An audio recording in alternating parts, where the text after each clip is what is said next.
நம்ம வீடியோவை பார்க்குற கோடிக்கணக்கான மக்களுக்கு ஐயோ நமக்கு அவ்வளோ வியூஸில் வரலையே. நம்ம வீடியோவை பார்க்குற லட்சக்கணக்கான மக்களுக்கு ஐயோ அதுவும் வரலையே. சரி, நம்ம வீடியோவை பார்க்குற ஆயிரக்கணக்கான மக்களுக்கு என்னுடைய வணக்கத்தை தெரிவித்துக் கொள்கிறேன். இது நம்ம ப்ரொடக்டிவான வாழ்க்கையில் எபிசோட் 6. நான் ஒரு குட்டி விஷயத்தை மட்டும் சொல்லிக்கிறேன், பிடிச்சா எடுத்துக்கோங்க.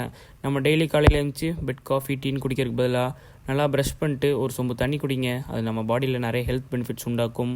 சரி, இன்றைக்கான கதைக்கு வரும். இன்று காலையில் எழுந்துச்சு ஸ்கூலுக்கும் போயிட்டு வந்து விட்டு ஒரு சிறிய வேலையாக வெளியே கிளம்பி விட்டேன். அதனால் எந்த வேலையும் ப்ரொடக்டிவாக பண்ண முடியலை. அதோட இந்த ப்ரொடக்டிவிட்டி ரேட்டிங் அவுட் ஆஃப் 10க்கு நான் எப்படி ரேட் பண்ணுவேன்னு மட்டும் உங்களுக்கு சொல்லிக்கிறேன். பிடிச்சா ஒரு ஃபாலோ அண்ட் சப்ஸ்கிரைப் பண்ணிக்கோங்க. காலையில் 6 மணிக்கு முன்னாடி எழுந்துச்சிட்டா அதுக்கு ஒரு 2 பாயிண்ட்ஸ், ஸ்கூலுக்கு போயிட்டு வந்தால் அதுக்கு ஒரு 2 பாயிண்ட்ஸ், என்னோடய ஸ்க்ரீன் டைம் 3 ஹவர்ஸுக்குள்ளே இருந்தால் அதுக்கு ஒரு 2 பாயிண்ட்ஸ், ஏதாவது ஒரு ஃபிசிக்கல் ஆக்டிவிட்டி லைக் ஸ்ட்ரென்த் ட்ரைனிங்கோ இல்லை கார்டியோவோ ஏதாச்சும் ஒரு பண்ணாலும் அதுக்கு ஒரு 2 பாயிண்ட்ஸ், அதோடு சேர்த்து ஏதாவது ஒரு புக் ரீட் பண்ணணும் அதுக்கு ஒரு 2 பாயிண்ட்ஸ். இது ஸ்கூல் சப்ஜெக்ட் ரிலேட்டடாகவும் இருக்கலாம், இல்லை ஜென்ரல் நாலேஜ் ரிலேட்டடாகவும் இருக்கலாம். இந்த மாதிரி கண்டென்ட் போகிற நம்மளை முடிஞ்ச ஒரு ஃபாலோ அண்ட் சப்ஸ்கிரைப் பண்ணிக்கோங்க நண்பர்களே. நன்றி.